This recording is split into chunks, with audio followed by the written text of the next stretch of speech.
دے رہا ہوں، لیکن آپ کو بتا رہا ہوں، اوورسیز پاکستانیوں کو بتا رہا ہوں، آپ کو یہ بخار نہیں ہونا چاہیے۔ میں نے آج رانجھا صاحب کو بتایا، ان کو بھی بڑی چل ہے یہاں سیاست کرنے کی۔ میں نے کہا آپ کو یہ بخار نہیں ہونا چاہیے، چپ کر کے وہاں اپنا کام کریں، پاکستان کی مدد کرنی، وہاں سے پیسے بھیجیں بس۔ خبردار، آپ مڈل کلاس کے لوگوں نے سوچا کہ آپ سیاست کر کے ان وڈیروں کے برابر بیٹھ سکتے ہیں، کیونکہ میں ان سے ڈرتا نہیں تھا، میں برابر کے جواب دیتا تھا، میرے اندر خوف نہیں تھا، میں ان وڈیروں کی اولاد کو برابر ٹی وی پہ ٹکرتا تھا۔ مجھے تب بھی دھمکیاں دی جاتی تھی، میں واحد ہوں پی ٹی آئی میں جس نے پی ٹی آئی کی حکومت میں آپ سب کے سامنے ہائی کورٹ میں کیس بکتے، منہ پہ سیاہی ڈلوائی، انڈے کھائے، جوتے مارے گئے مجھے۔ میری اپنی حکومت، میرا اپنا چیف منسٹر، میری اپنی پولیس مجھے پروٹیکٹ نہیں کر سکی تب، کیونکہ میں مڈل کلاس سے تھا۔ یہاں آپ کسی اور کی حکومت میں کسی شہزادے کو ہاتھ لگا کے دیکھیں، ایسی کی تیسی آپ کی۔ غریب کو تو ایسے اٹھاتے ہیں، غریب کو تو ایسے اٹھاتے ہیں، مڈل کلاس کے بندے کو تو ایسے اٹھاتے ہیں جیسے اس کا کوئی حق ہی نہیں ہے۔ ایف آئی آر دیتے ہیں، میں دیکھتا ہوں اس میں جو دفعات لگی ہوئی ہیں، اتنی تو جماعتیں نہیں میں نے پڑھی ساری زندگی میں جتنی آپ نے دفعات لگا دی میرے اوپر، اور میرے بیانوں کو اپنی مرضی سے توڑ مروڑ کر پیش کیا۔ آپ کہتے میں نے یہ گناہ نہیں کیا، نہیں آپ نے کیا ہے، زبردستی ہے آپ کے اوپر کہ آپ نے کیا ہے گناہ۔ اب کیا ہو رہا ہے؟ چھپا کے ایف آئی آر دی جا رہی ہیں۔ اگر میں پوائنٹ آؤٹ کرتا ہوں کہتے پارٹی چھوڑ رہا ہے، لوگ اپنے اپنے وی لاگز کے ویوز بڑھانے کے لیے شہباز گل پارٹی چھوڑنے کی سوچ رہا ہے۔ شہباز گل نے اپنا سب کچھ جلا دیا اس ملک کے لیے، عمران خان کے ساتھ ابھی بھی کھڑا ہے، پارٹی چھوڑنے کے لیے کھڑا ہے۔ سو اس لیے میں آج کی پریس کانفرنس میں جو سب سے امپورٹنٹ بات آپ سے کرنے جا رہا تھا وہ اب کرنے جا رہا ہوں۔ میرے اوپر ایک بلوچستان میں ایف آئی آر دی گئی جس کو ہم نے وہاں پر وکلا ہائر کیے۔ عام بندے کے لیے عام بات ہے، امیر آدمی کے گھر میں کوئی بیمار ہو جائے نا، عام بات ہے، ڈرائیور ہوتا ہے، مینیجر ہوتا ہے، ہاسپٹل فون ہو جاتا ہے، وہاں سب کچھ تیار ہو جاتا ہے۔ یہ پیچھے اسلم صاحب کھڑے ہیں، ان سے پوچھیں ہمارے جیسے فیملیوں میں جب کوئی بیمار ہوتا ہے تو کیا ہوتا ہے؟ پہلا فکر پہنتی ہے پیسے کتوں لے آنے نے۔ چلیں ٹھیک ہے، میں آپ لوگوں میں سے اسودہ ہو گیا امریکہ جانے میں، لیکن جانتا تو ہوں نا یہ سارے مسئلے۔ اسی طرح جب کیس بنتا ہے نا غریب آدمی پہ، مڈل کلاس پہ، تو اس کو پتا ہوتا ہے میں نے اس عدالت میں پہنچنا کیسے، میں نے وکیل کہاں سے کرنا ہے، میں نے اس مقدمے کو کیسے لڑنا ہے، کیونکہ آپ کا وہ اشرافیہ کا نیٹ ورک نہیں ہے جس نے آپ کو پروں میں چھپا لینا ہے۔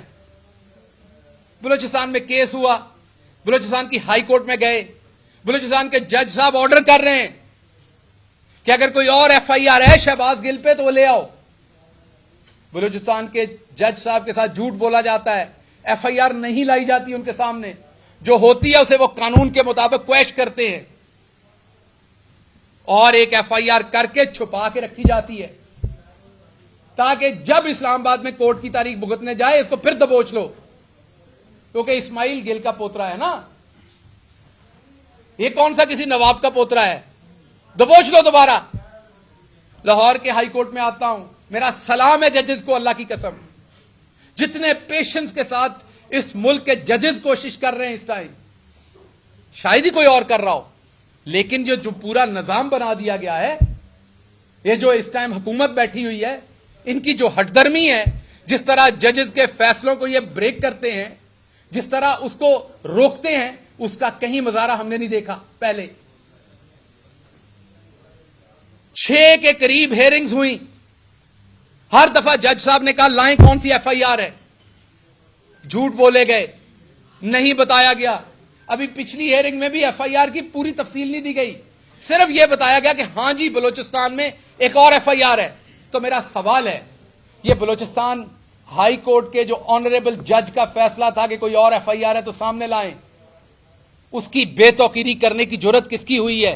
میں تو چلو مڈل کلاس ہوں، میری تو آپ بار بار کریں گے، میں تو ایک غدار آپ کو مل گیا ہوں، مجھے تو آپ 2 ڈالیں گے تو 2 ڈالیں، لیکن کم از کم اس سے 2 فائدے ہوں گے۔ ایک تو میرے جیسے کسی اور کو امریکہ میں بیٹھے بخار نہیں ہوگا، وہ دوبارہ ادھر کو نہیں چڑھے گا۔ آپ لوگوں کے 2 ہی کام ہیں، ادھر سے آئی فون خریدیں 8-7، شیمپو خریدیں، باڈی واش خریدیں ادھر کے لیے اور تحفے خریدنے، بیگ بنائیں، ادھر ہنس کے تصویریں کھنچوائیں اور واپس دفع ہو جائیں. ادھر حق مت مانگیے گا اپنا برابری کا، کیونکہ آپ کو عادتیں پڑی ہوئی ہیں وہاں کی، آپ کو زکام ہوا ہے وہاں کا، وہاں آپ کو دی جاتی ہے برابر کی عزت. یونیورسٹی آف الینوائے میں مجھے کوئی غدار نہیں کہہ سکتا تھا امریکہ کا، حالانکہ میں امریکہ کا شہری نہیں تھا، میں نے امریکہ کے ساتھ وفاداری کا حلف کبھی نہیں دیا تھا، لیکن وہاں میں کھل کے بات کرتا تھا، مجھے کوئی غدار نہیں کہہ سکتا تھا. لیکن جس ملک میں میرے دادا نے اپنا سب کچھ چھوڑ کے پاؤں رکھا، جس ملک کے لیے سب کچھ قربان کیا، وہاں پر ایک دفعہ نہیں 2 درجن غداری کے مقدمات ہیں میرے اوپر. پوچھا بھی نہیں جا رہا، کوئی ظالم پوچھ بھی نہیں رہا کہ شہباز گل ان کو لڑ لو گے.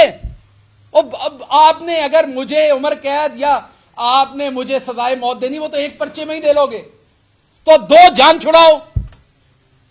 آپ نے مجھے سزائے موت دینی، دے دیں، جان چھڑائیں، کیونکہ میں ذلت کی زندگی میں سزائے موت سے کم آپ سے نہیں لوں گا. دینی ہے تو اب آپ کو مجھے سزائے موت دینی ہے. میں عدالت سے مانگوں گا کہ مجھے سزائے موت دی جائے، کیونکہ میں اس ذلت کی زندگی نہیں جینا چاہوں گا. جو آپ میرے ماتھے پہ لکھ رہے ہیں، اسماعیل گیل کا پوتا غدار نہیں ہے اس ملک کا. آپ کس طرح مجھے، آپ نے مارا، میں نے گلہ نہیں کیا، میں اتنے مہینوں سے چپ ہوں، کیونکہ ادھر سے اٹھاؤں گا اپنا پیٹ ننگا ہوگا.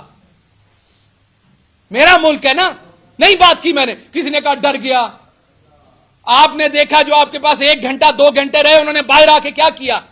میں 16 دن رہا آپ کے پاس، میں چپ ہو گیا. صبر ہے ہم لوگوں میں، ہم گاؤں کے لوگ ہیں، ہم میں بڑا صبر ہے. ہم لگے ہوئے زخم بھی معاف کر دیتے ہیں، بہت صبر ہے. لارجر گڈ کے لیے بہت کچھ کرتے ہیں ہم لوگ.